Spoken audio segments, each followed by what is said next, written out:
Welcome to PodCapers, the official podcast of a place to hang your cape. And this week, gotta go faster! We're talking about Sonic the Hedgehog. Cue the music!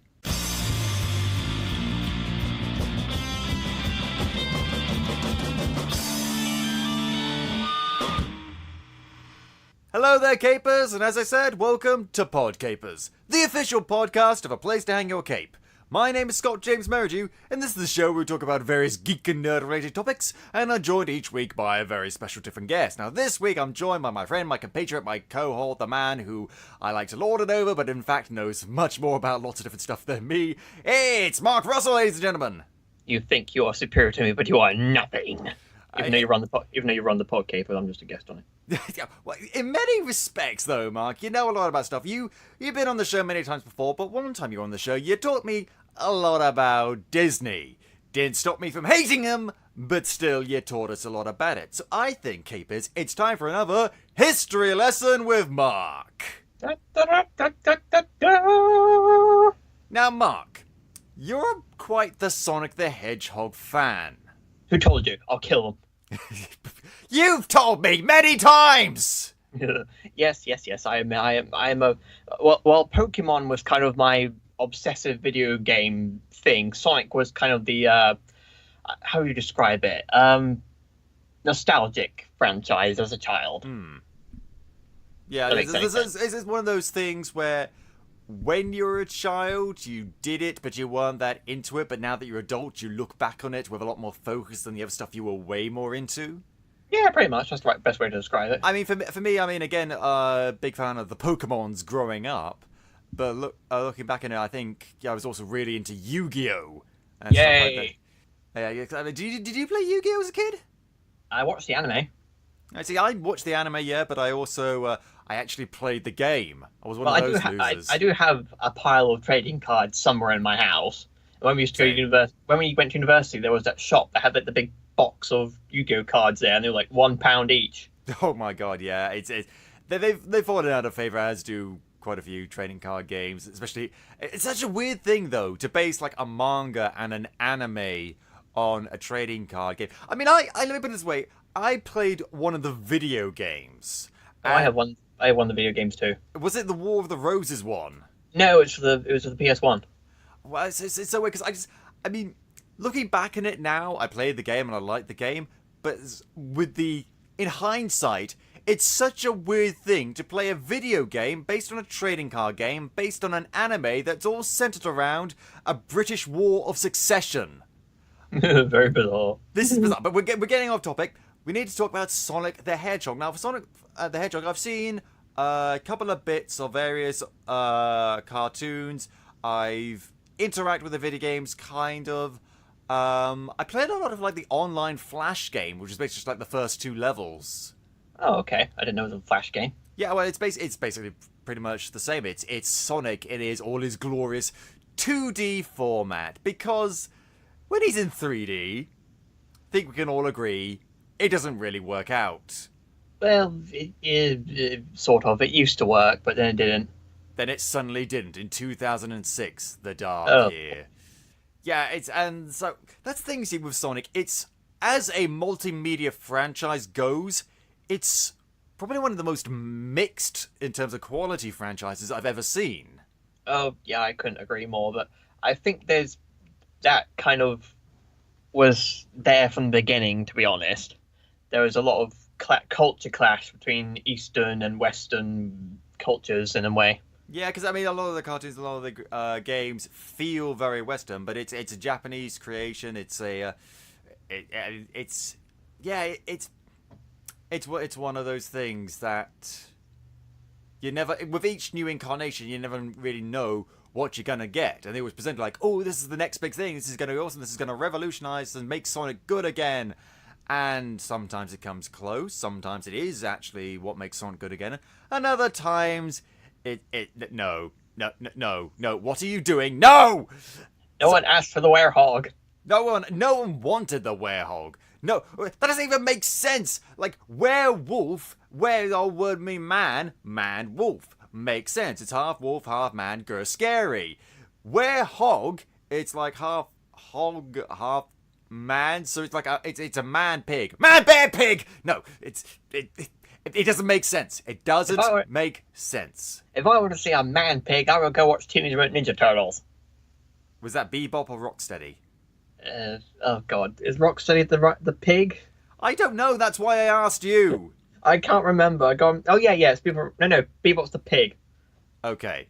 Rocksteady's the rhino. Rocksteady's the dumb rhino. Right. Oh dear. My man. No! Oh, no. My man. No.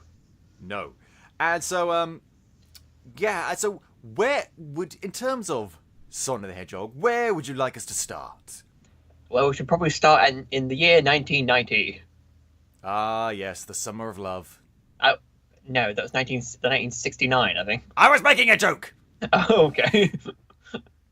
I wasn't even born in 1990. You weren't even born in 1990. No, it will be 2 years before the world was graced with my presence. And 1 year before it was doomed with mine. Yeah. So what happened in 1990? Well, Sega existed. I don't really know much about Sega. I didn't. Sega was chugging along. It was just your average video game arcade console creator people. Million and one of those at the time. Yeah, they wanted to compete against Mario and Nintendo, who were pretty much stomping around the video game industry like Godzilla on Angel Dust. Yeah, but basically, Nintendo ruled the world. Yeah, I was like, you don't get in our way, or we'll crush you or betray you. Oh my god, they're Disney now. Yeah, good point, actually. Oh god, it all comes back to that. Did you know Nintendo were accidentally responsible for the creation of the PlayStation? Really? Yeah, because they were going to make a deal with Sony to make a 3D console, and they had the prototype and everything. And then I think it was at E3, Nintendo basically told everyone publicly, without Sony knowing, that they were going back on their deal and making the Philips CDI. I've never heard of the Philips CDI. Have you seen those stupid god awful Zelda games that are on YouTube? Oh, you mean like, gee, it sure is boring around here. Yeah. Those come from the CDI. Oh no! And Nintendo's stupidity led to Sony creating the PlayStation, and we all know what happened there.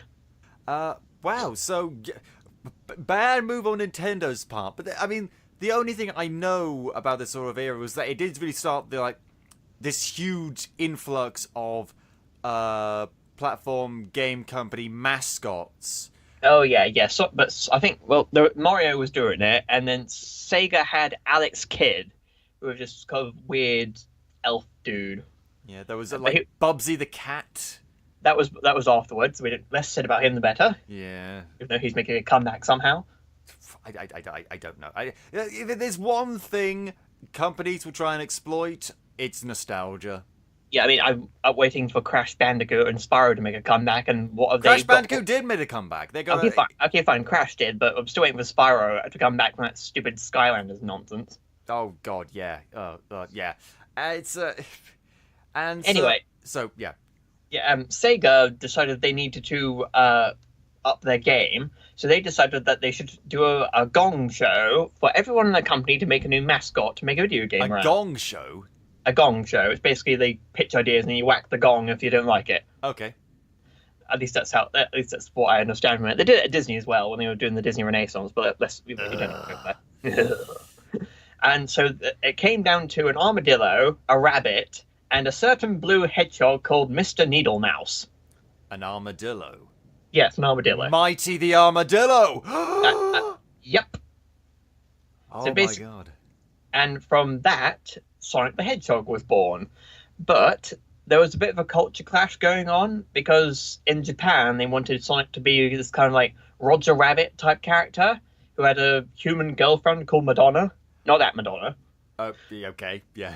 But Sega wanted... It was 1990. They knew what they were doing. Yeah, they knew what they were doing. But Sega, the American branch of Sega wanted Sonic to be a bit more radical, I suppose is the best way to describe him. Radical? Yeah, 90s incarnate. Chili cheese dogs! So they basically... Extreme! Tubular! Tang hanging! I don't know what I just said. I don't know what you said, but it's probably something that someone in a marketing agency thought up with in the 90s. That would be a legitimate thing that someone would think of. Probably. Yeah, so basically America's that made him more basically Bill Clinton meets Michael Jackson. Wow. So basically what we ended up with in terms of Sonic. Yeah, the radical, cool, mischievous dude with cool shoes. Basically, yeah. And thus a legend was born. Sonic, the first game, came out to... It was critical acclaim. Oh, yeah. And it just got better and better. Sonic 2, Sonic and Knuckles, and it kept on going and going and going. And, well, at least for like 5 years. Well, in 5 years, but before the end of that 5 years, it was 1993 that the cartoon came out.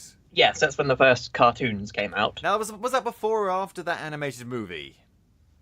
That was 96. We'll talk about that one later. Okay, yeah. So, The Adventures of Sonic the Hedgehog. Oh, we shall start at the semi-beginning, because we've already talked about the beginning. So pretty much 1993, 94 was pretty much Sonic's golden age, I suppose you could say. Not even much of a golden age, it lasted 10 years. I don't remember watching this cartoon on TV, but I've got like a videotape with three episodes on it. Oh right, okay. So I must have watched it at some point. I don't remember. If you felt like this ought to be recorded on the precious commodity that was the VHS, then yeah, obviously you must have done it at some point. Or did I own an official release? I can't remember. I've got it somewhere. It's probably in the back of my closet. That just shows how old it is. And it was made by Dick Animation, Entertainment, whatever it's called. Deke. It's pronounced Deke. I don't care what it's pronounced like. I'm pronouncing it like Dick. D-I-C. Deke. Dick. Deke. Dick. Deke. You're not going to win this fight, Mark. I've won many seasons of Rabbit Duck season. I can beat you. Oh god, yeah. And it's weird. Weird is the exact right word. It's weird. Let me put it this way. Think of everything, almost everything, that's wrong with children entertainment and children animation. This show embodies, if not all of it, then most of it. In terms of just how bad and how lazy and how stupid it is. It really, I mean, like, it could have been like the next Looney Tunes in terms of its comedy, but it's not. Well, I wouldn't say it's bad. I quite like it. Yeah, but you're the guy who likes Disney, so I don't really trust you. Oh, thanks a lot. No, it's just, I mean, it's annoying, Mark. It's annoying. I think it's great. I mean, it hasn't aged well, but I still love it. I think it's great fun. There's not really much of a story to it. No, but the basic story, it's just like, it's Sonic the Hedgehog and Tails, and they bum around this... I don't know where is this Mobius? Is this... Yeah, Planet Mobius. Is it called Mobius? Official, in this, yes. I still call it Mobius. It's not Mobius in the games, but everyone calls it Mobius anyway. Oh, okay, so in your head canon, it's Mobius. Okay. It's Mobius in the cartoons and in the comics, but in the video games, it was just called Sonic's World. That's what an amazing title. Oh, wow, Sonic's World. Hey, what should we call this planet? I think we should call it Sonic's World. Well, who's Sonic? I don't know, but I think it sounds cool. But so is it like Sonic's World without the apostrophe? No. It's Sonic's World. You know, with a Sonic apostrophe S. Well, again, who's Sonic? We don't know. I just think it's cool. Don't you think it's kind of weird to name a planet of some being possessed by someone that we don't know? But I just think it rolls off the tongue. I don't think it does. And they come into contact and fight against. Well, I say fight against. They interact with Robotnik. Dr. Robotnik. Now, explain to me the difference between Robotnik and Eggman. Okay, well that's pretty much it. Robotnik and Eggman. They changed the name. Is that it? Well, pretty much, because there's the problem with Sonic is there's so many different continuities and versions of the story. Because in Japan, there's not really a story. It's like Sonic stops for Eggman. That's it. in this version, in some versions, like Sonic was created by Robotnik. In other versions, they were both friends. It was an accident and stuff. It's as many different continuities, but basically, Robotnik is his official name is Dr. Robotnik, but his nickname is Dr. Eggman. So they're both technically canon, but because he looks like an egg. Yes, because he looks like an egg. So his actual name on his birth certificate is Dr. Ivor Robotnik, but his terrorist name is Eggman. Because that totally doesn't sound threatening at all, does it? Yeah, imagine if we called like Osama bin Laden like Pepperami Man. I don't know. What? I don't know. I was trying to think like what's like an egg? What's like a thing that you buy in the shop? I don't know. Salami. Pepperami Man. I just imagine like those adverts with the Pepperami guy and he acts really crazy. Okay, right. Oh dear. I wonder what sometimes goes on in your head. Then again, I'm surprised this show doesn't really fit into your head because it's as crazy as you are. It's crazy, but it's in the worst way. There's no logic. There's no reasoning. It's just like throw stuff at the screen and see what sticks. And everyone's just shouting. Everyone's just screaming. And everyone's just being stupid. And like the level of the jokes, from what I can remember, I've seen clips from ages ago, they're just really, really lackluster, and they don't try because it's for kids. We don't have to try. And the voices are annoying. Having said that, I mean, let's talk about Jaleel White. Yes. Steve Urkel himself. Yeah, now, in this show, he's incredibly annoying. But here's the thing. At least in the cartoons, he kept on being the voice. Yes. He's sort of become like, if not the official, then certainly the unofficial, definitive voice of Sonic in the cartoons. Mm. It's weird because in this one, he's just as annoying as everyone else, but later on, I won't say became less annoying, but that, yeah, actually, you know what, yeah, it became less annoying. Well, the way I say it, he was semi-annoying in this one, then the next cartoon he was great, then in the next cartoon he went back to being annoying. That's so much like Sonic, his performance is mixed. Yeah, I think it's kind of based around what material he's given, because this is a guy who played like Steve Urkel for like 10 years, and I don't know, I suppose you could say that Jaleel White hasn't really bad-mouthed his own most famous role, but I think he was tired of it for a while, but now he seems to have mellowed out a bit, and he's embraced how much people love Urkel and love him. And I think maybe Sonic was like a jumping off point, if you know what I mean. Yeah, I mean, he's not talentless, so... I think he's very talented. Exactly. At least because we didn't get Family Matters here, did we? I never... if we did, I never saw Yeah. it. Yeah, we're Fresh Prince people. Yeah. Maybe you might be, I wasn't. Oh, for God's sake. I mean, no, I didn't see it, that's the problem. So, Okay, right. if I'd seen it, I'm sure I would have loved it, but I didn't get it. Okay. You don't like Will Smith? I do like Will Smith. Okay. Just because I haven't experienced something doesn't mean I hate it. Everyone likes Will Smith, and you will too. I do like Will Smith, not when he's in Suicide Squad, but still. Okay, I'll let you off for that. Yeah, so we didn't get Family Matters here, so I've only managed to watch clips of the quote-unquote Urkel show. Did I do that? Did I do that? Oh, that's... We'll torment you. We'll scare away our audience when we do terrible impressions of Urkel. Well, I'm the only one doing terrible impressions. That was quite good. So yeah, it's weird that a guy whose just main sort of thing was just doing like a weird voice ends up taking that weird voice and actually doing it to voice an iconic character for so long. And then let me put it this way. Dr. Robotnik. How would you define Dr. Robotnik in terms of personality? There's an interview on YouTube with the show's main animator, and he described Robotnik as the world's sexiest fat man.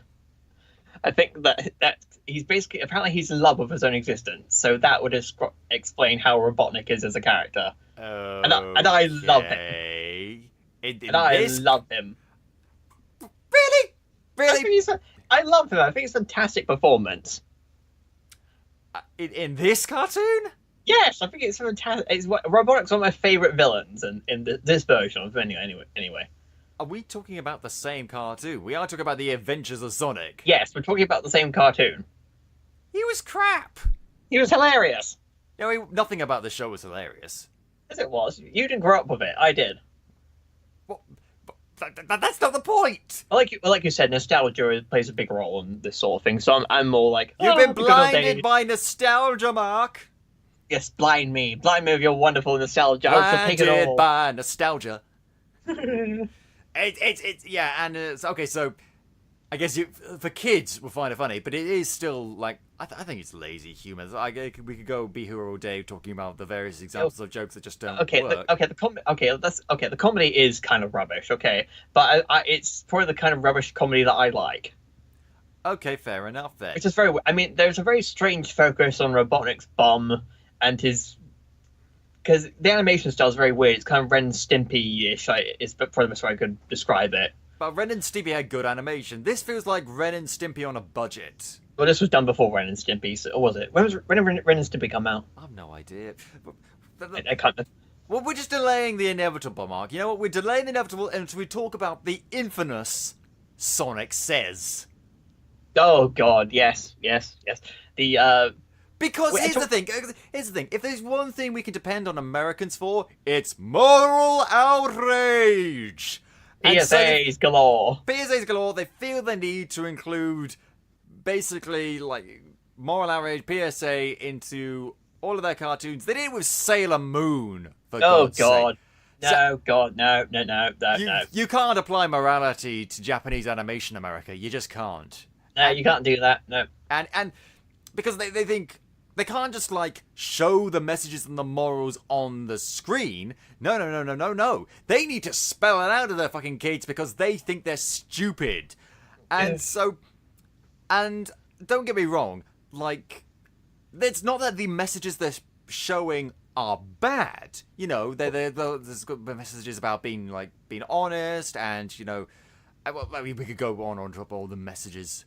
Don't talk to strangers. Yeah, don't. These are all good things. However, then they get into this like this silly stuff. Oh boy! Like the kids crawling into washing machines. Oh God! Who does that? Okay, if I'm honest, I kind of want to do it when I was a kid, but I knew better.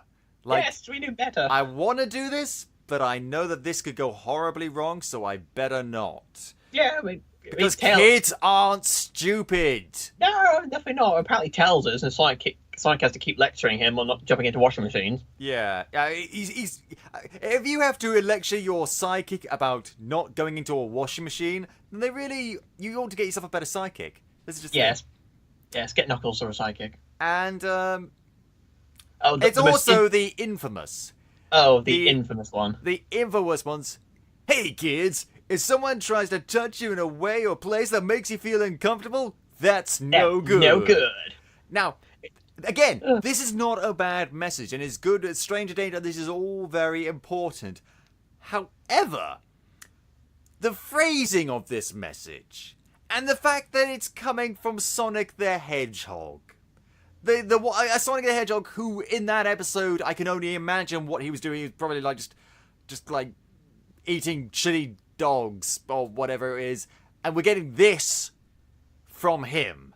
Yeah, no. There was an episode where he fell in love with a female hedgehog who was actually a robot, but I don't know if that was the one. I can't remember. See, this is the level of quality of the episode, and then we follow up with beware of pedophiles. Oh boy. One of these things is not like the other, is what we're saying. And I'm not saying don't say that sort of message and don't educate kids about this sort of thing. But at the same time, if I were a parent, I would want that message to come from a more reputable source. Now, obviously, if it's popular with kids, then that's a good avenue to get the message to the kids. However, like, how bad is your kids' options, and how bad is their education if this is how they're getting told it? Like, I got told Stranger Danger in school. A guy dressed up as a penguin that was a policeman came to our school and told us all about Stranger Danger, and that was a very reputable source because he's a penguin. They know stuff, and he's a police officer. You can trust them. That's a good point. Yeah, I mean, how did you get taught about Stranger Danger? I don't remember. Oh God. My parents, I presume. Don't take things from strangers, that don't cross the road, that sort of thing. Don't cross the road ever. Don't cross the road ever. Stick to this side. Darkness lies on the other side of the street. And then again, I actually the whole cross the road thing was actually taught in that cool Hedgehog advert. Oh yeah. So King Hedgehogs of the road. So hedgehogs did teach me some good things. Yeah, apparently just like hedgehogs are this repository of knowledge and wisdom. Yeah, it's very bizarre. I mean, then again, in the 80s, kids in our country had Charlie, that really weird cat. Charlie says that you shouldn't go talk to strangers. Yeah, I don't remember that. It's a very weird cat. It goes. Okay, he's the stranger that we should be afraid of. Yes, literally, the cat's freaking out on the TV. It's a cartoon cat going, and some other kid who looks like he's been hit by a car is somehow translating it. So you think, what's this kid's problem? And so this show, this cartoon, the very first Sonic cartoon, has become infamous in terms of its weird humor, its cheap animation, its Sonic says-iness, and the general laziness in which I think they portray these characters. It was the most bizarre thing. But what's even more bizarre is what came after. Sonic the Hedgehog, also known as Sonic SatAm. Or just SatAm. Let's talk about this fucking show. It is glorious. Out of nowhere, pure concentrated mass of awesome. Hell yeah. I didn't watch this show growing up, but what I've looked at and what I've seen of it and what I've heard other people talking about it, this is, especially when you consider what came previously, this is so cool. I know, it actually really has a premise now. It actually has a story. I know. It's the pinnacle, in my opinion, it's the pinnacle of Sonic's storytelling. Considering, and yet, it was on for. I think, is it one of the shortest running Sonic series? 26 episodes. They cancelled it. 26 episodes. They cancelled. It goes to show, kids. It goes to show, if there's something good out there, someone will find a way to cancel it. Shit like the Adventures of Sonic and Hedgehog, that'll go on for ages and ages. And this. Actually, I only got one season. How many episodes did it get? Adventures got, how many was it? About 60? And SatAm got 26. 60! But it was one season. One episode of 60 fucking episodes. 60 episodes of shit. Only 26 episodes of actual competence. Well, usually the better things are shorter. Oh, the world isn't fair, Mark. The world isn't fair. Oh, well, there. Yes. I'll pat you on the head, somehow. Pat me over the head over the internet. And so the previous premise of the show was Sonic bumming around. Dumbassery. something being an arsehole and stuff.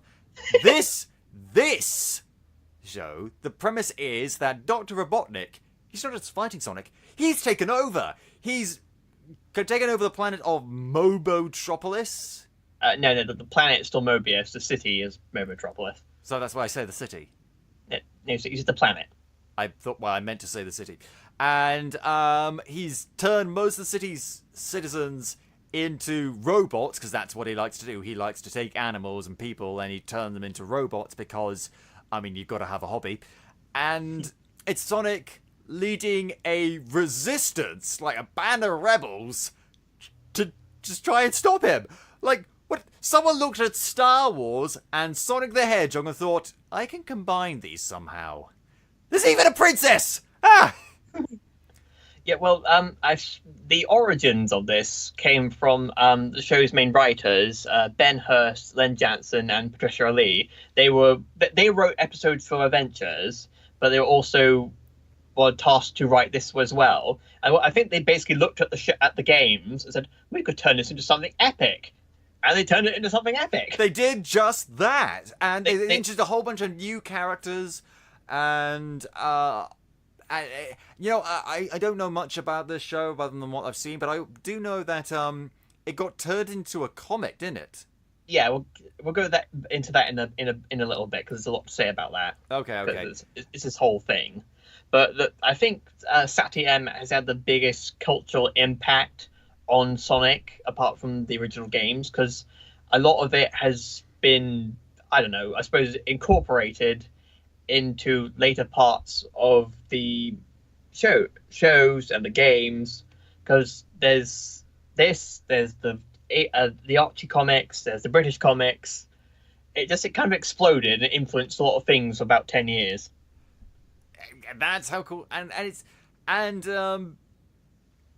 I just don't know how to describe how awesome the show is. So let's talk about the characters. Obviously, you've got Sonic, who is pretty much like he was in the last show, except not annoying.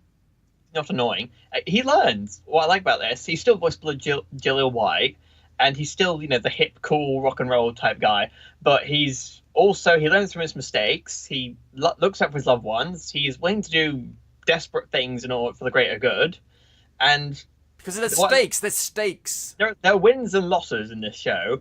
That was one of the rules established in the cartoon, that there had to be wins and losses for the good guys. They wouldn't just have the happy laugh at the end type ending. They lost people. They lost against Robotnik. They didn't always win, which is surprisingly adult for a cartoon, particularly a Saturday morning that's cartoon. the thing, it's not adult. It's just competent. It's clever, and this is one of the big issues I have with children's animation and children's entertainment. Like, it doesn't have to be adult. You just have to take it fucking seriously. If you show kids adult things, that would traumatize them. I'm not going to show a kid Deadpool. Let me put it that way. But that doesn't mean I'm going to show them something like Spider-Man, Ultimate Spider-Man, because that was shit. So, and what I show them is something like, Spectacular Spider-Man.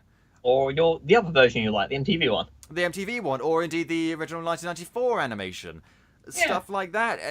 And, although that has its own problems with censorship, because again, it's treating kids like idiots. You know what kids are? Individuals. Some of them are stupid, some of them can't handle some stuff, but that's like saying, like, adults can't handle that, generally speaking, because a few can't.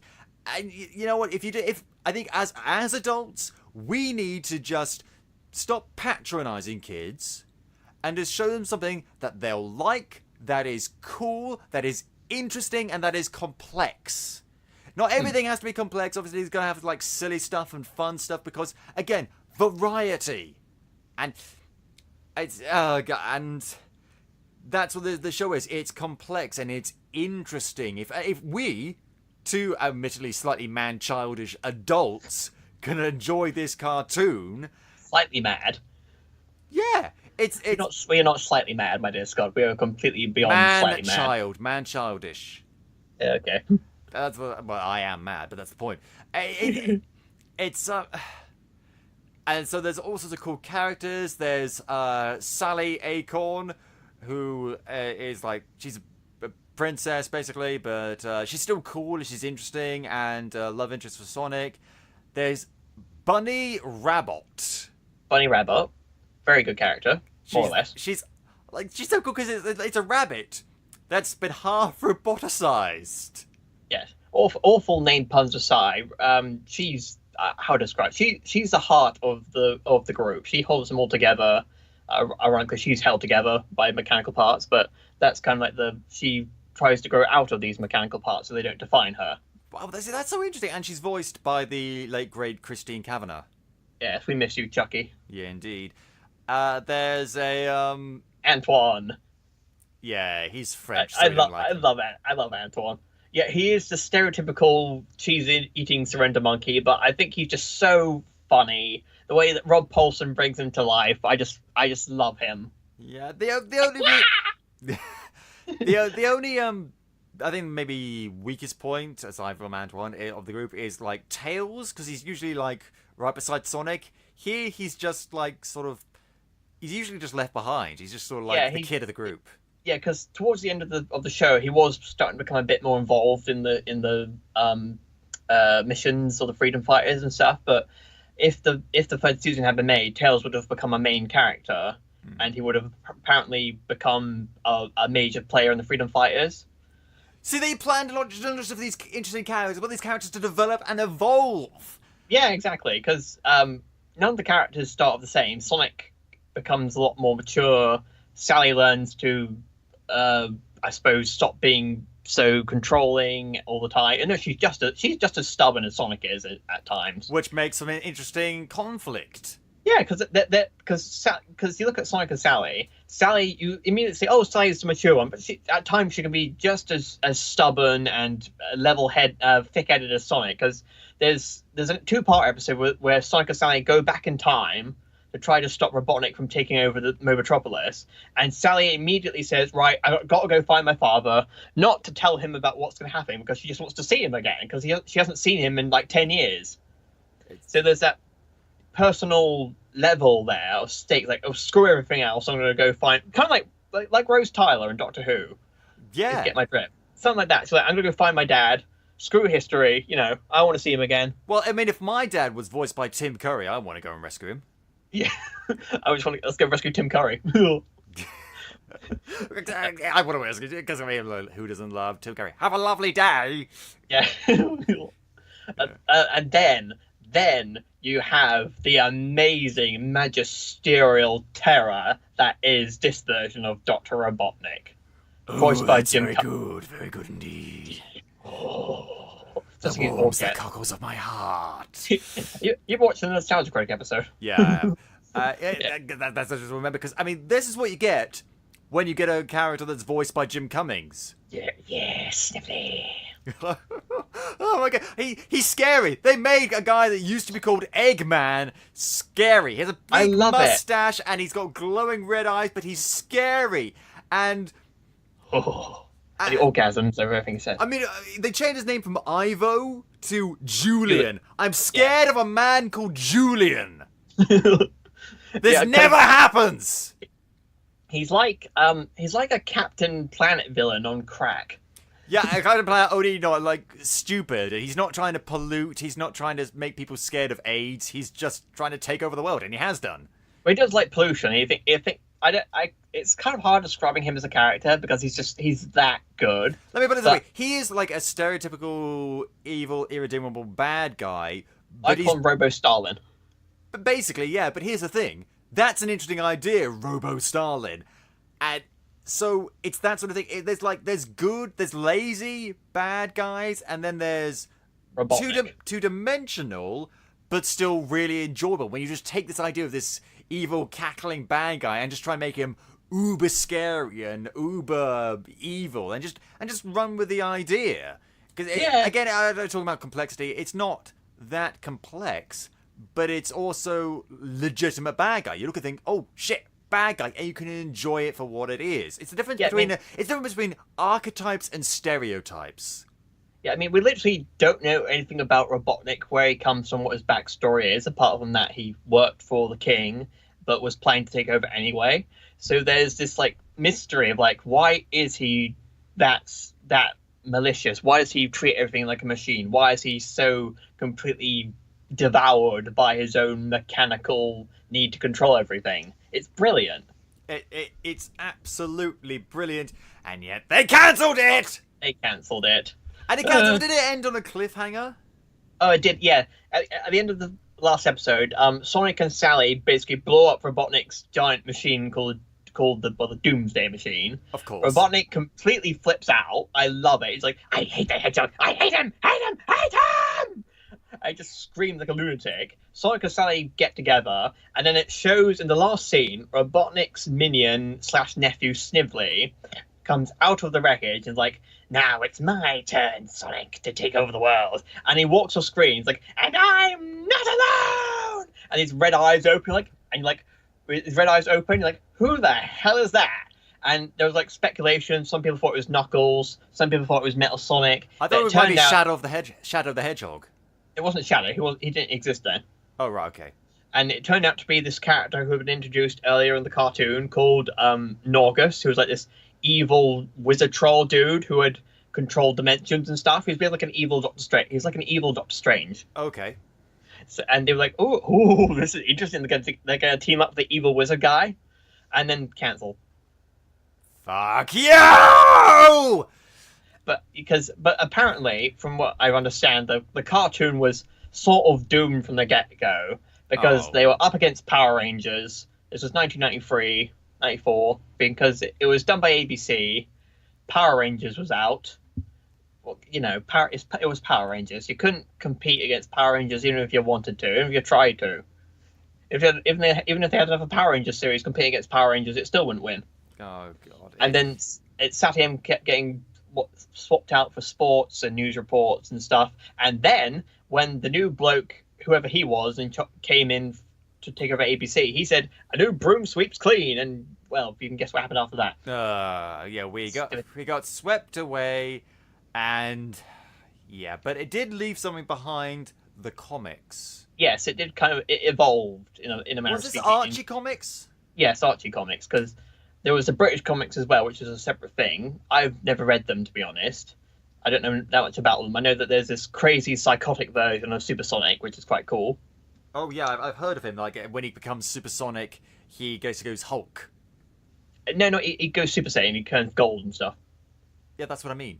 Yeah, and then I know what supersonic is, Mark. I mean, like in terms of mentality, he goes like the Hulk.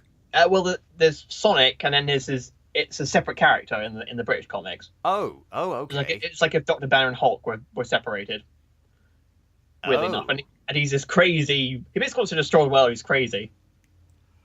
Yeah, he sounds crazy. Yeah, he's got swirly eyes like Car in the Jungle Book. Okay. He's got crazy eyes. He's got fangs and claws and stuff. It's very freaky. This is when you could actually do stuff with Sonic.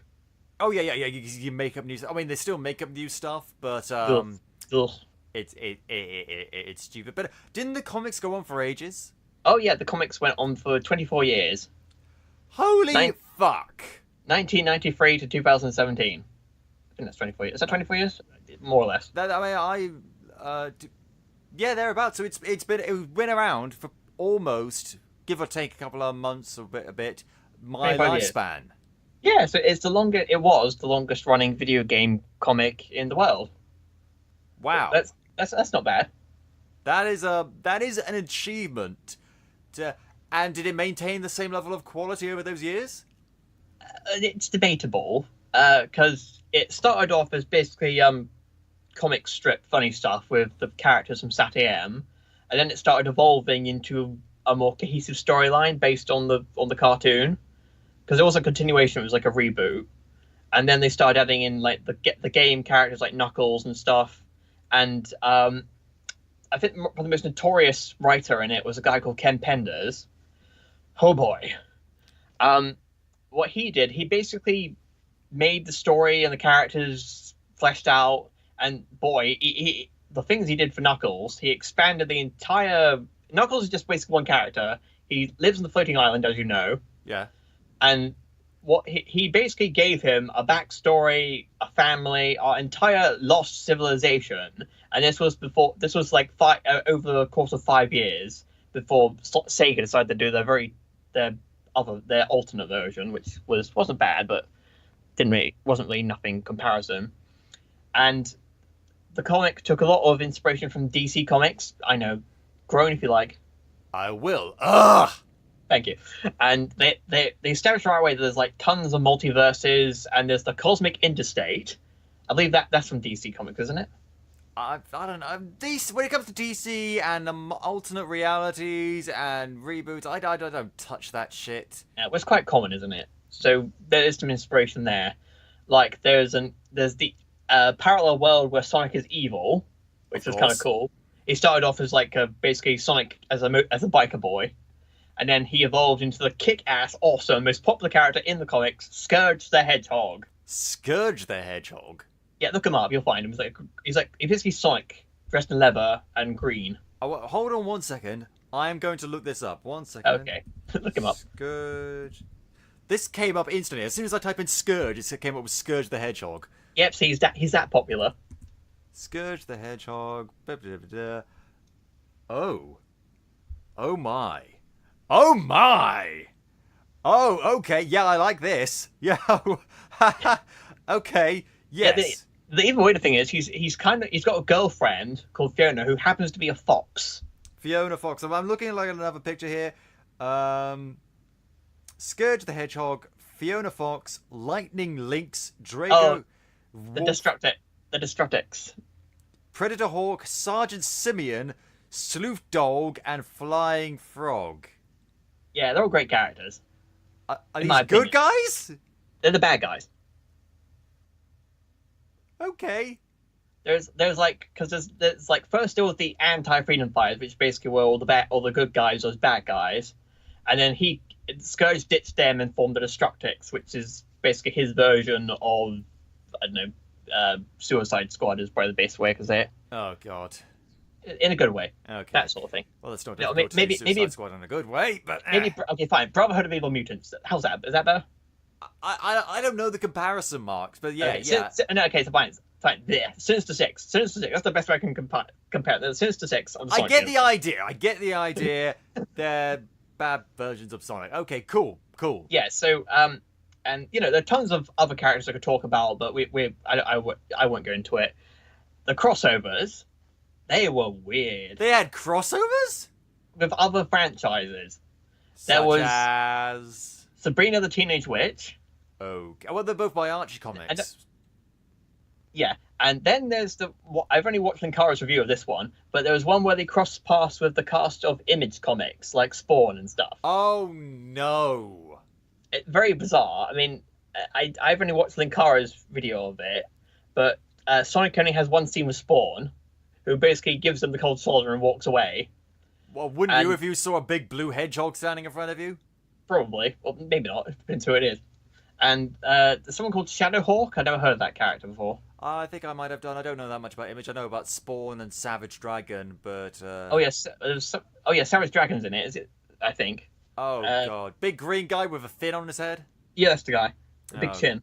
Oh, jeez. And Youngblood. Can you imagine Youngblood with these guys? Oh. Cool. And the Mega Man comics as well, because Archie had Mega Man as well. That was quite cool. Archie And then Archie just ended up doing like really well for themselves in terms of licensed characters. They had the Teenage Mutant Ninja Turtles. Did they? Yeah. I think they did, because it was them, Marvel and IDW that all had all the IP stuff, wasn't it? Yeah, Marvel really got hold of a lot of different licenses. And Then it went all downhill. what happened? Oh God! Then it went all supremely downhill. I'll give you the short version because I don't like political legal stuff. Basically, in 2008, Sega released a Sonic game, the first RPG, which featured characters in it that were suspiciously like those made by Ken Penders for the comics and stuff. Now, from what I understand, Sega wanted all the characters to legally belong to them. The only problem was when they did the contracts of Archie forgot to put that little thing in the contracts.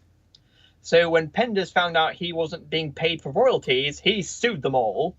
Epic lawsuit, tons of misery, and it basically ended. The result was he took all of his characters away from the comics and basically gutted 20 years worth of history, leaving the whole comic falling apart. Plot holes everywhere. Oh my God. Okay, look.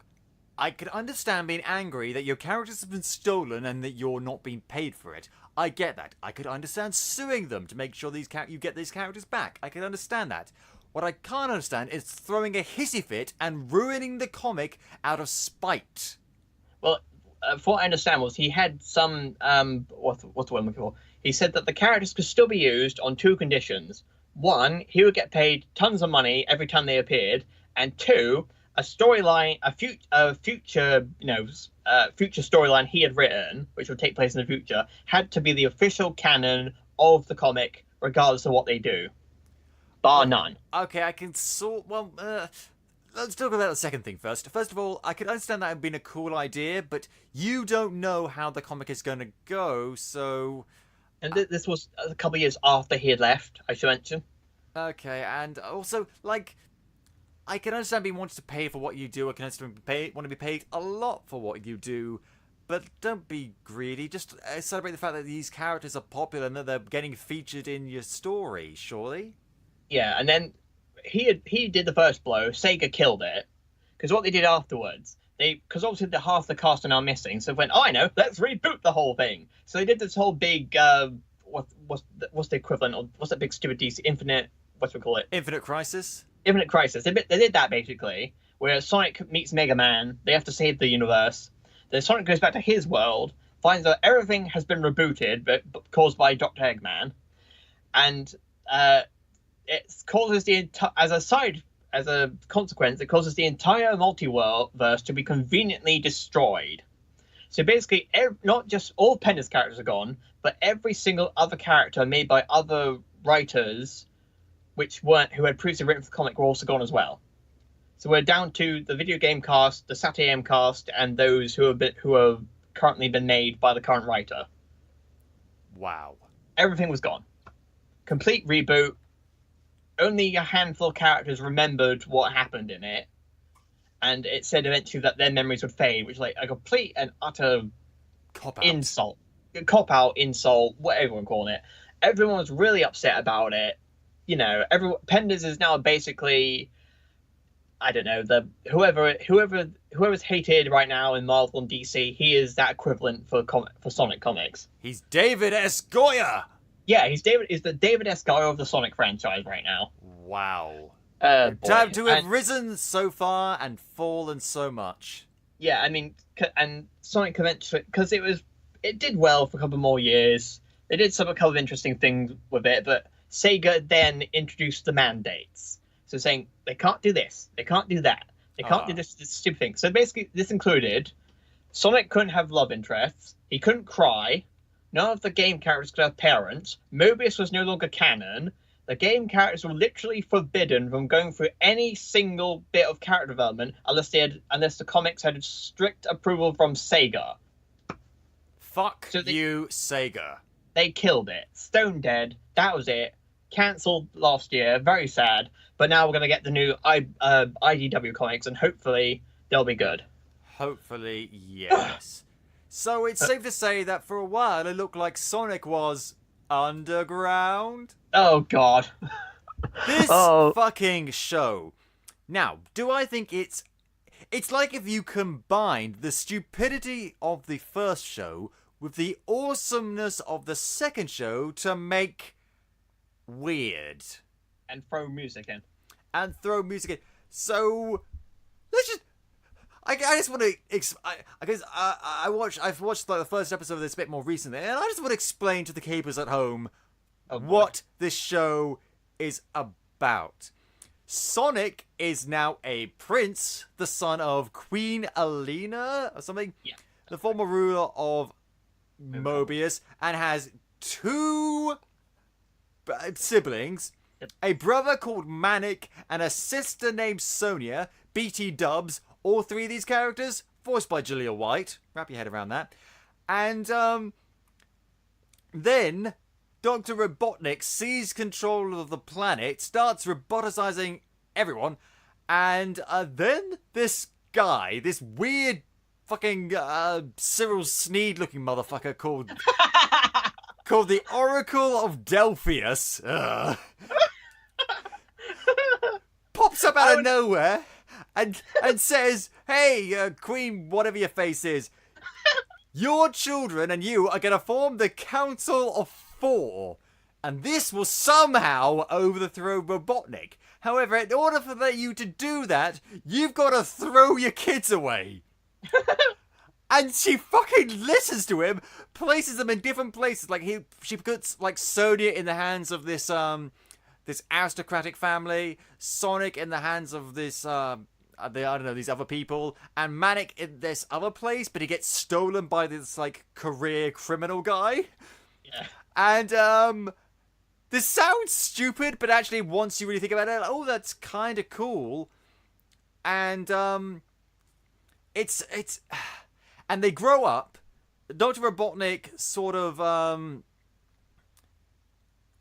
rules in a slightly more dictatorial way than before. He'd taken over the whole country and the whole planet, but at the same time, like, he was just a stereotypical bad guy. Here, it's more like a totalitarian dictatorship where there are some people that's free, but it's usually like the aristocracy and stuff, and anyone he's who Trump. He's Trump. I can best way to describe him. Yeah, but yeah, he's basically like that. Well, actually, I think your comparison of Robo Stalin is way more accurate. But yeah, and so here's the thing: the weird thing happens with Sonic. Like his adoptive parents get captured and roboticized, and so he gets then brought up by his uncle, who looks exactly like him except with a mustache. Yeah, he's in SatAm as well, Uncle Chuck. Uncle Jock. Uncle Chuck. Uncle Chuck, yeah. Although I don't know why his mum to just leave him in his hands in the first place and cut out the whole, like, his parents, I don't know. And it's, Sonic has parents and Archie. There you go then. And, they were his adoptive parents in this. Yeah, but I know. Sonic, Manic, and Sonia all have these medallions. Sonic has a guitar medallion. Manic has a drums medallion. Sonia has, like, a keyboard piano medallion. And they end up. Oh god, this weird thing happens. It's so weird. It's so okay. So Manic is like helping his adoptive father steal stuff. Sonia is living like the high life, and Sonic is sort of working with his uncle to help try and bring down, or at least annoy, Dr. Robotnik. And then fucking the Oracle of Delphius pops up in front of him one day and says, "You are a prince, and your mum gave you up because I fucking told her to. She was really easy to convince. I guess she didn't like you that much. And also, you've got a brother and a sister." And he's like, "What? How do I find them?" And then he says, "Play the song in your heart, young Hedgehog." And I was like, what fucking Care Bear bullshit is this? And then here's the thing. He fucking sings a song. He just goes and sings this weird, stupid song. And up until this point, I've been enjoying the show. I thought, like, oh, this is a bit weird, but, it's kind of cool. And then they start singing, and Jaleel White singing, No, it's not Jaleel White singing. It's a different. They've got someone else. Well, I don't care who it fucking is. It's fucking irritating. It's like, you ask too much of me, cartoon. And because they sing this song, they somehow manage to meet up, and they get everything explained to them by this fucking oracle. And then, like, Sonic's uncle, Manic's thief father, and Sonia's aristocrat mother get roboticized, and now they've got to fight against Robotnik using these medallions that can change into musical instruments, and they fight Robotnik using the power of music. What is this? What the fuck am I watching? No, I know there's a Sonic cartoon, but it's fucking Oscar the Piano. What? What? Oh dear. I think you pretty much just wrapped the whole thing up. It's extremely bizarre. Because I think from what I understand, it's made more bizarre. This is the thing. This is why I'm so freaked out, because it's even made all the more bizarre by the fact that it's also got these serious elements. Yeah, because Dr. Robot, this is what I'm saying. It incorporates all the seriousness of SatAM with all the stupidness of Adventures. Yeah, I know. But the weird thing is, the Oracle, you missed a bit out. The Oracle then appears to Robotnik and tells him about the prophecy. Why does he do that? I mean, on the one hand, Robotnik gets understandably quite agitated, but at the same time, like, why would you tell him? Like, I clearly we're going off some, like, future predictions bullshit, so the Oracle's got to tell certain people certain things in order to make it happen. But at the same time, this show is so fucking stupid. I know. And Robotnik is like, he's not as intimidating as the last guy, but he's a bit of an idiot. A bit of an idiot, but he's okay. He's voiced by Gary Chalk, Optimus Primal. Really? Oh. Yeah, he's voiced by Gary Chalk.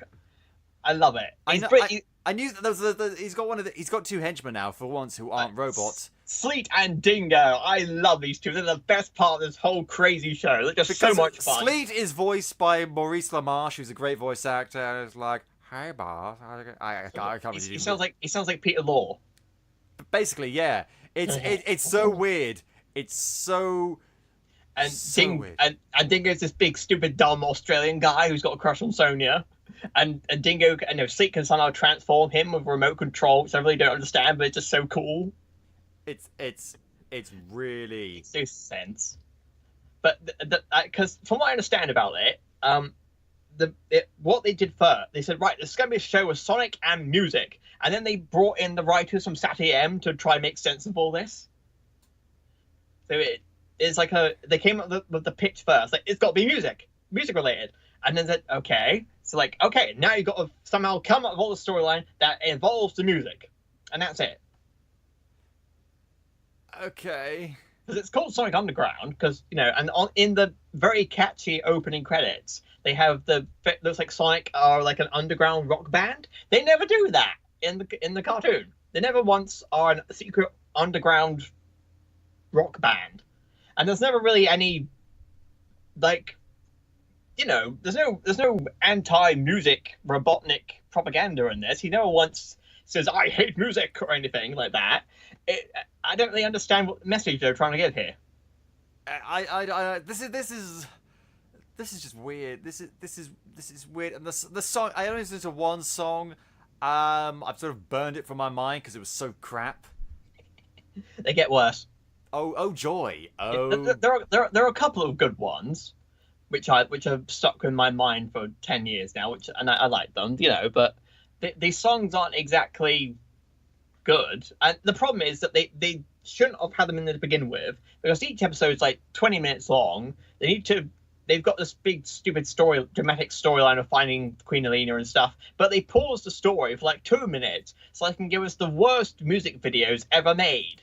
Yeah, the music video really is the way of describing it. It's all like stylized in the way of a music video, and it's so bad. It's so bad. It's just like, oh, I guess we're doing this now. It stops whatever the plot is dead.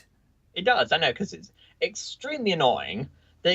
There's like some episodes where you've got to do things, because which episode is it? There's one episode where Sonia wants to join a debutante ball to make her public appearance as the princess, something like that. But there's also a subplot where she has got to pilot this apparently super intelligent, self-aware spaceship which can capture, which is basically the Predator if it was a spaceship. And like there's a clash there because she's got to go to the debutante ball, pilot this stupid catching predator fish ship thingy, and there's a clash there. And Yeah, they've got to fit in the music. And they got to fit in one the of music these video as things well. is not like the other. I know, it's so stupid. It's so annoying. It's like the problem, and the stupid You can thing tell is, this is a show made by some people who really wanted to make a good show, and some people who wanted to market the shit out of it. yeah, because you've got the SatAm writers were brought in to do this, so they wrote most of the episodes. But you can't really write a good story if you've got to stop it for a 2-minute musical montage. You hear that, Jem? Each episode. And, there are some really good ones occasionally. There's like an episode where they go to an alternate world where they are the bad guys, and they've got to convince themselves, their evil selves, to be good. There's a surprisingly amazing trilogy of episodes where they've got they're all fighting for a Chaos Emerald, and Knuckles makes his animated debut. He's got a grandpa from the comics who sounds amazingly like Sean Connery. It's done by Maurice LaMarche, but the impression is fantastic. It's like, a Chaos Emerald has been broken. You must team up with Robotnik or else the world is doomed. Wow, I can sort of take that seriously. But the thing is, I mean, how many episodes did this have? 40. 40. And they didn't. You can't write 40 good songs for one show. You just can't. It's not. I mean, you could write most of them be good, maybe, but they wrote like 2 good songs. Exactly. Excluding the intro. You're not gonna have 40 hits on your hand for one show. It's just not gonna happen. And this leads us, and this was in 1990, wasn't it? 1999. Sorry, 1999. Sorry, that's what I meant. Yeah, and so we didn't get Sonic for a good long while after that, until Well, we should talk about the movie. Oh, the movie. Okay. It was this because there was an OVA, wasn't there? That's the movie. Oh, okay. I think I've seen someone review this. I want to ram my head into a brick wall right now. Because if you thought Underground was bad, Jeez. This was a 2-episode 1996 Japanese original video animation. Yeah. And actually, it's a good thing we're talking about that because it comes from Japan. You think that this would be, you know, return to the roots of it and ultimately being the best version of it. No. Nope. Have you watched it? I haven't watched it. Don't. I mean, Okay. I'll say this: the animation's good. Metal Sonic is in it, so that's 100 points right there. I think the music's occasionally good, but apart from that, Sonic and Tails have to save the daughter of the president. that's not the bad part. That's probably like one of the good parts. Because I can't bother to talk about the story because it's rubbish. But basically, this entire thing consists of bad voice acting and innuendo. Oh no. Literally, I mean it. Because the dub of this is one of the worst I've ever heard. Occasionally they get a couple of good lines, but Sonic is dreadful. Tails sounds like an old lady with a really bad chest cold. It's like, hey, Sonic! Oh no. Imagine if Cartman had a runny nose No. constantly. That's Like, hey, Sonic! There's this really funny bit where Tails is shouting to get Sonic's attention off screen, and Sonic tells him to shut up. It's like, shut up, Tails! What? Oh dear. Oh god. That's Bad like, dubs. Bad dubs. You dubs. gotta love them. But then you get the innuendo, which is in the Japanese version as well. Of course. Basic, because there's But what better place for sexual innuendos than a children's cartoon? because there's a character in it called the president's daughter is called Sarah. Her entire character arc, her existence, based around the fact she wears a miniskirt. And in this delightful so-called movie, there's a bit where Robotnik makes it very clear what he wants to do with her. Oh, Tails crash lands on Sarah, and he accidentally grabs her, if you know what I mean. Right. And Knuckles goes, Tails, I can't believe you stooped that low. I hate this movie. I've never seen it, and I hate this movie. It gets worse. Sonic and it's a bit hard to explain, but Sonic and Metal Sonic have this kind of like psychic link because they're both made from the same person. And there's a bit where Metal Sonic is launched up into the bottom of Robotnik's hovercraft, where Sarah happens to be sitting, and on top of the thing, Sonic looks horrified and he's blushing. Can you guess what I'm saying by this? I can. It's conjuring up some vivid imagery, let me tell you. I think we should move on. Oh, and I should also mention there's a bit with the big giant robot that shoots glue out of his ass. No, we're Sonic... moving on. We're moving on. No, we'll have the morality police on us. Oh god. So you would think that after that, we wouldn't let Japan get its hands on Sonic again, and yet we got Sonic X, which is pretty good, in my opinion. In my opinion, it's also pretty good. And that's what I think is the worst part about it. Because all these other things have conjured extreme reactions. Either extreme hatred, extreme like, or indeed love, or extreme like, what the fuck is this? Sonic X is really, for me, it's a Sonic cartoon. That's because, I see, yes, I see a point. It's a Sonic cartoon. That's all it is. There's really not much to it. It's not bad in any way that I can remember. Because I did watch this a bit when I was a kid. And it was just okay. It was fine. And I guess entertaining, but ultimately not that nourishing, which makes sense because it's by 4Kids. Oh, but then again, 4Kids did do Pokemon and Yu-Gi-Oh! So, do you say it's good or bad? Well, let me put it this way. Pokemon and Yu-Gi-Oh! Are good, but when it comes to interference... Yes, I suppose. I mean, I don't recall there being that much censorship in this version. Maybe not so much, but it starts off really weird, because 9 times out of 10, Sonic is on Mobius, and it's him and his crew of little furry perverts. Just, no, I'm joking. Just fighting against Dr. Eggman, and maybe there's Dr. Robotnik, whatever his name is. Eggman now.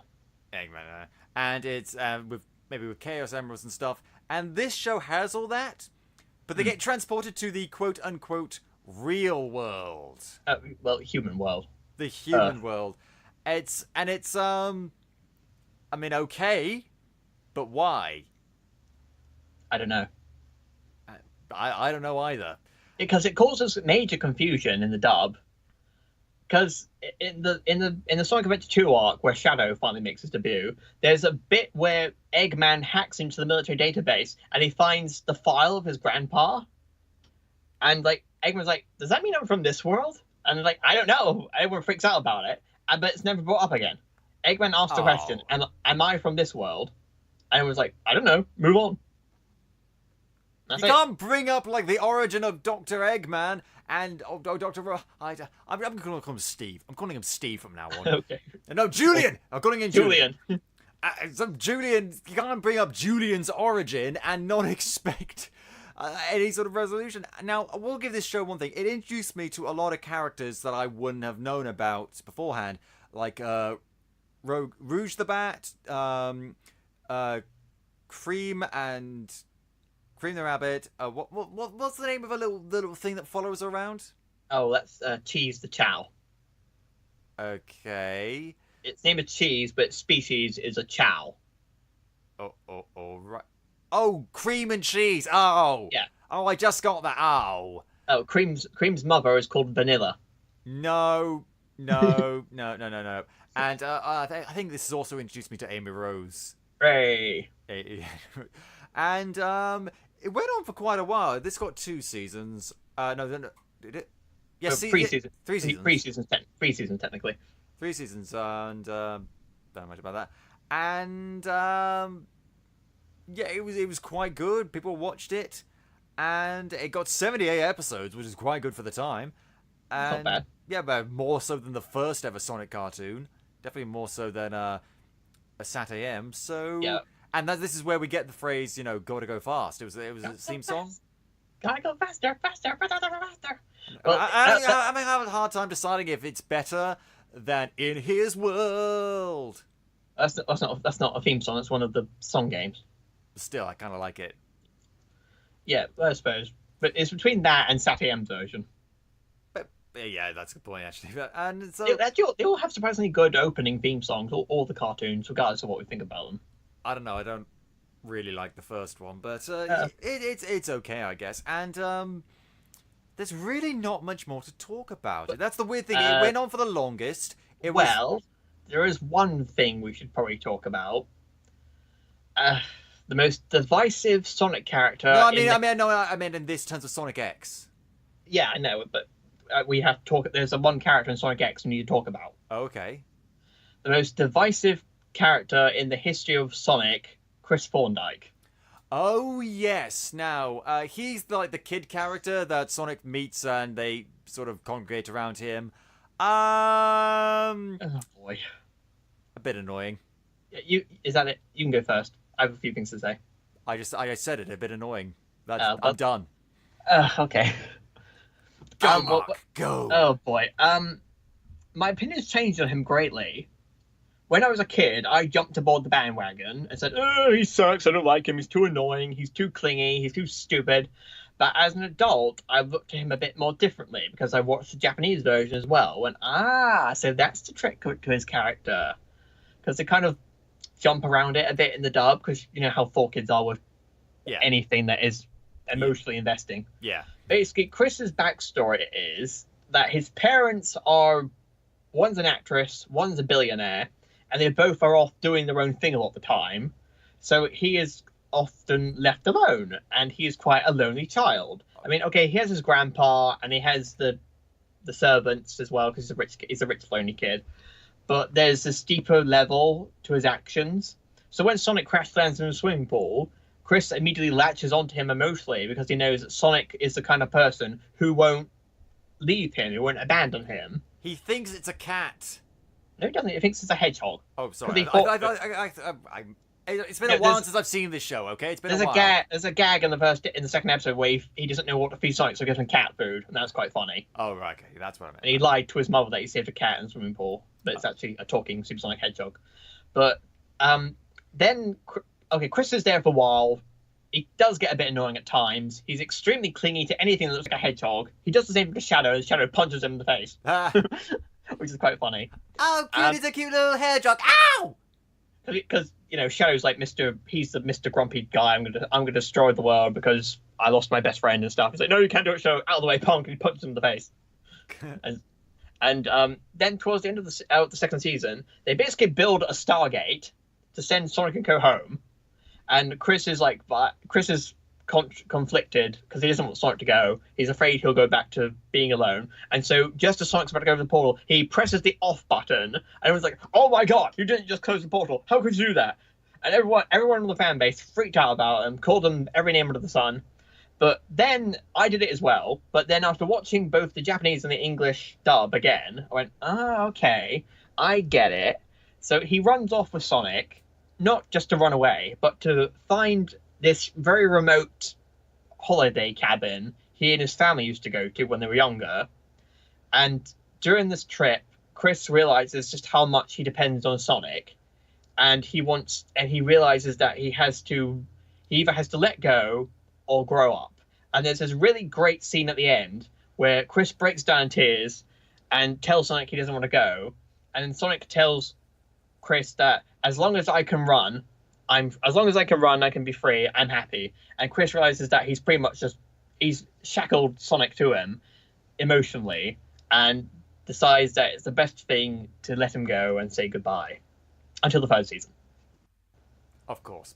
And wow, that's now one thing I do want to ask is who voiced Sonic in this series? Oh God Almighty! Oh, that's another kettle of fish we have to open. Right, let's jump off the downboard. In the swimming pool we go, because now we come to the biggest brouhaha of all. Really? Sonic, yes, really. I mean, how much do you know about this fan base?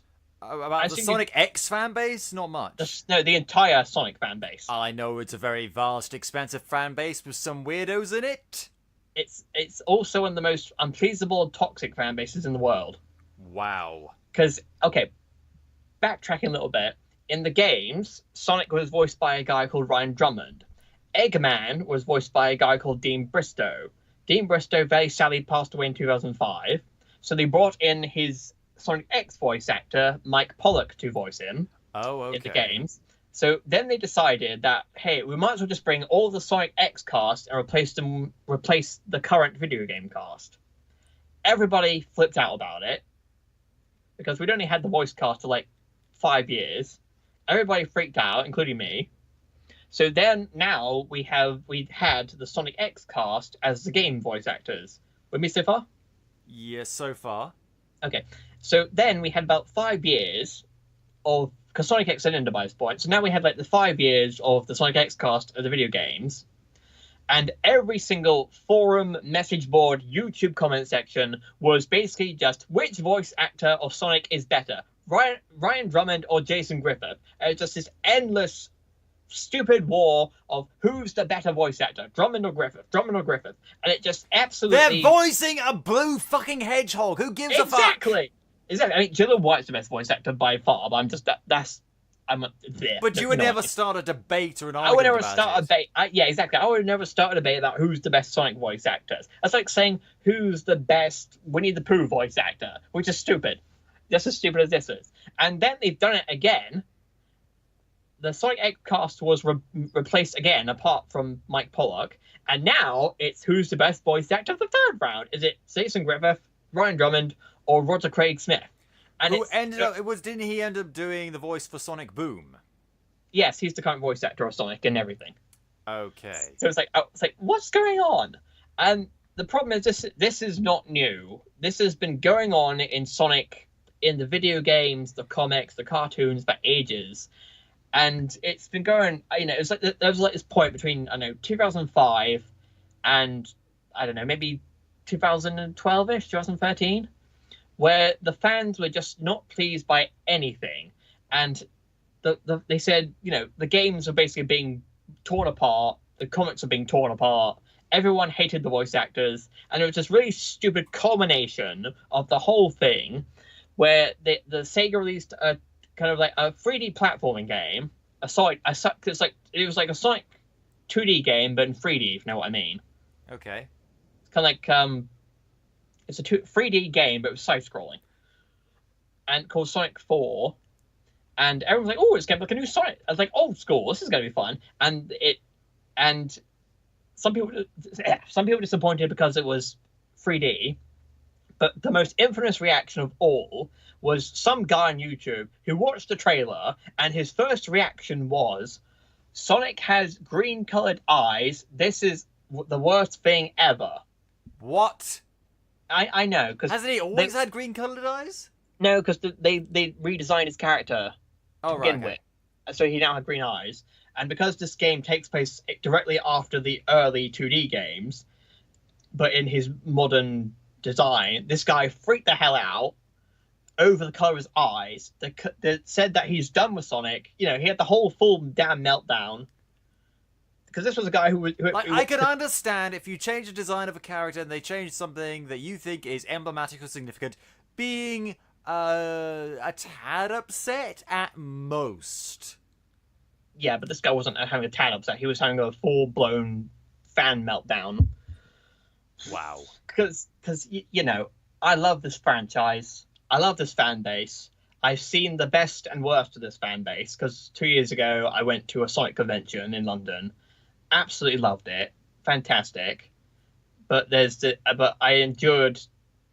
Okay, well, I don't exactly say suffering, but I was annoyed by 5-10 years of these fanboys hating everything unless they had their own way. And you know what? Congratulations. Sega gave you exactly what you wanted. Games with no story, no characters apart from Sonic, repeated gameplay, and everything. You got what you wanted. Congratulations. Sonic Forces sucked. There you go.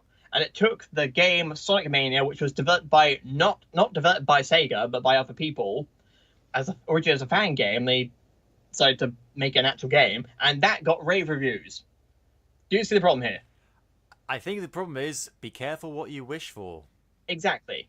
Because Sega are butchering Sonic anyway. The fan base is unhappy. So who do you side with? You can't please anyone. Exactly. At the end of the day, you just got to try and make the best thing you can. Which was not the mission statement going into Sonic Boom. Oh boy.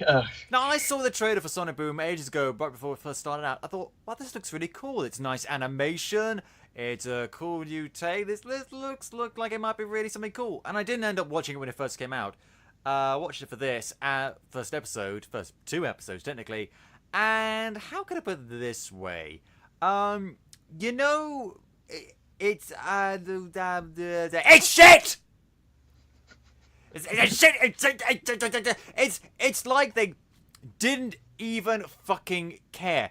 Tonally speaking, it's the most different. And I appreciate new tones. I mean, the new tone is what got us SatAm. It's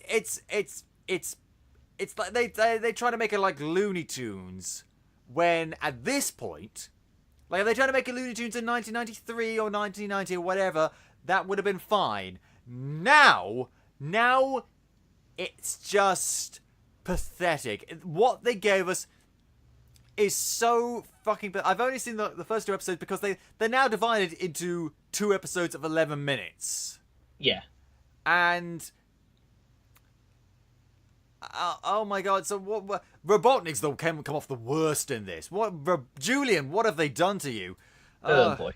So gone is the evil, logical, diabolical, scary villain of the past. Now he's like if Flanders had an evil robot fortress. It's so silly and it's so cartoony. Oh, God. Actually, no, in truth, Eggman's always been like this in the games. He's always been this stupid buffoon, this silly Dr. Cortex-esque buffoon. Yeah, but at the same time, like, there's a good way of doing that, and there's a bad way of doing it, and this is the bad way because I can't take him fucking seriously at all. He could be funny, and I can take him seriously, or he can be funny, and he can be stupid. Here, he's funny and stupid. Like, the second episode is literally, he tries to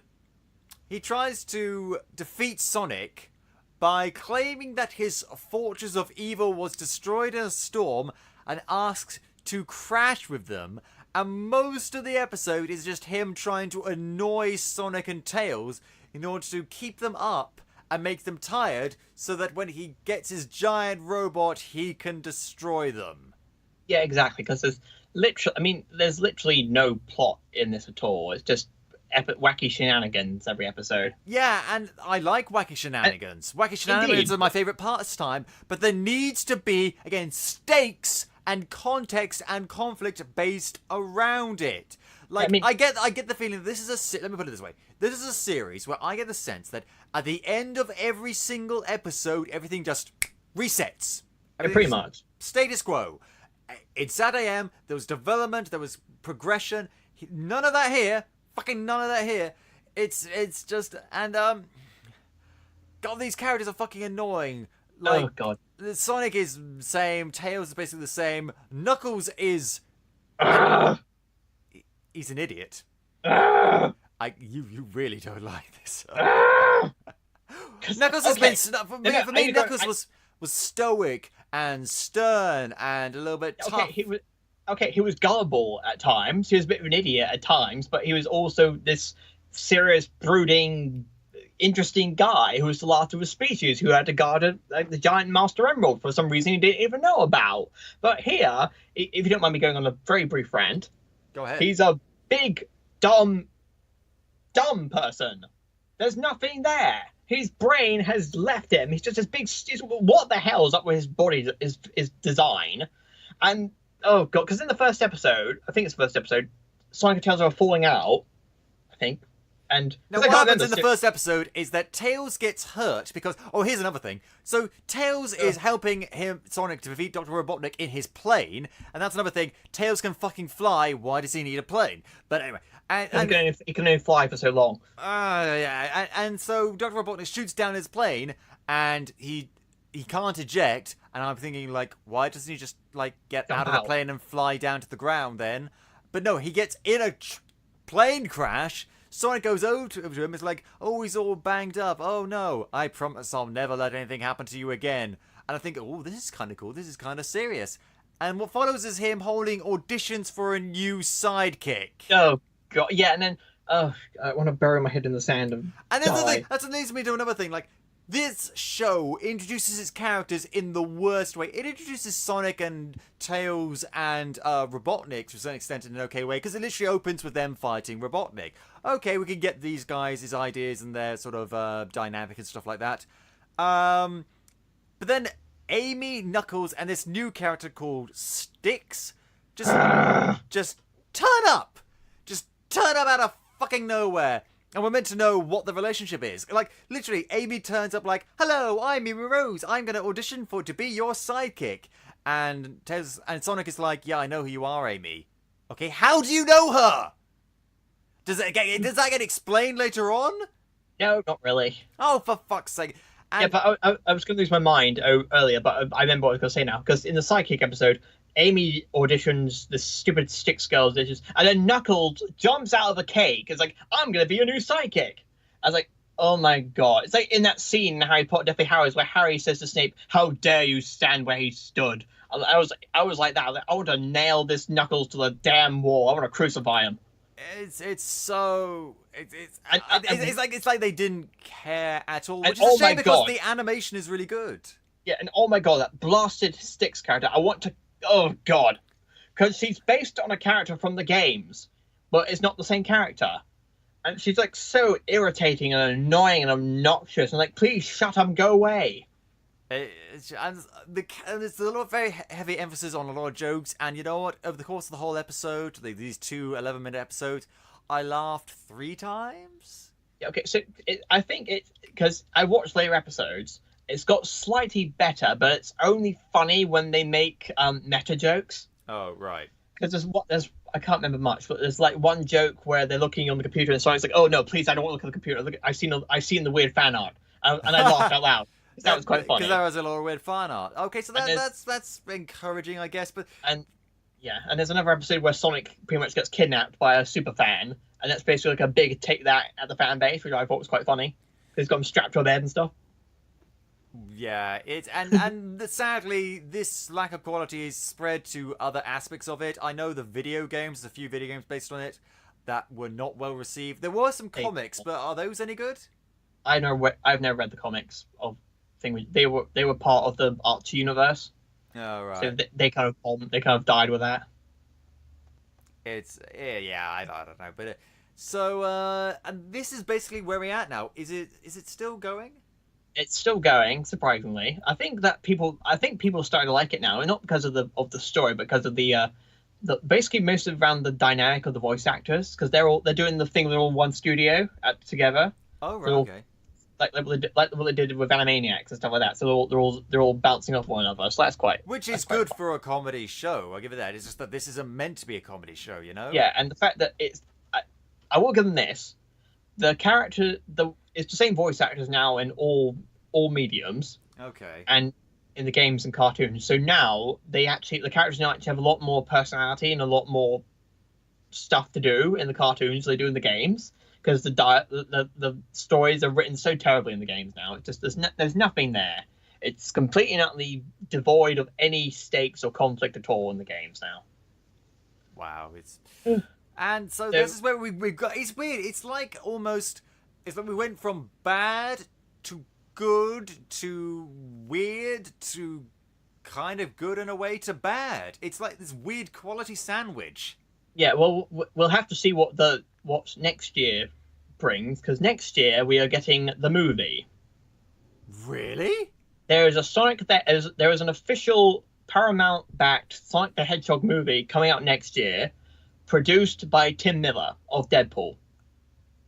Okay, on the one hand, video game movie, not good. On the other hand, Paramount, very mixed. On the other hand, the guy that helped make Deadpool. So, wow, this could be quite good. Maybe, possibly, I don't know. It's officially been confirmed that it's going to be a live action CGI hybrid. What? So I'm maybe like, alarms are going off. It's just going to be like Yogi Bear and Scooby Doo and the Smurfs. Like, oh God, please no. It's like, what are they going to do? What are they going to do with this? Oh my God, sorry to get off topic a bit, but have you seen the trailer for the new Woody Woodpecker movie? Oh, I think that was fake. I don't think that was a real movie. It might have been fake, maybe wait, but from what I can tell, it's real and it's going to direct to DVD. Woody Woodpecker can have a nuclear bomb shot up his ass. Oh, all right. I liked the cartoon when I was a kid. Okay, I liked the cartoon as a kid, but I think Woody Woodpecker in a movie would just drive everyone crazy. I'm going to double check that this is. Hold on. Okay. I don't mind Woody Woodpecker. I thought he's quite funny, but I don't think a character that deliberately irritating can carry a movie on his own. Look what they did with the Smurfs and Yogi Bear and Alvin the Chipmunks. Oh, it's real. It's real. Yeah, okay. It's real. It's got Lassie from Psych in it. It's no. It's you know what I want you to do? I want you to go online right now and I want you to look up the trailer. I think I've watched the trailer at some point. Okay, well, but then I just remember watching it, and it's so shit. It's so shit. Released in the US on DVD on February the 6th. So it's not even going to the movies. It's just going straight to DVD, straight to the bargain bin. I watched the trailer after I'm a little bit calmed down, because then I have no reason going insane.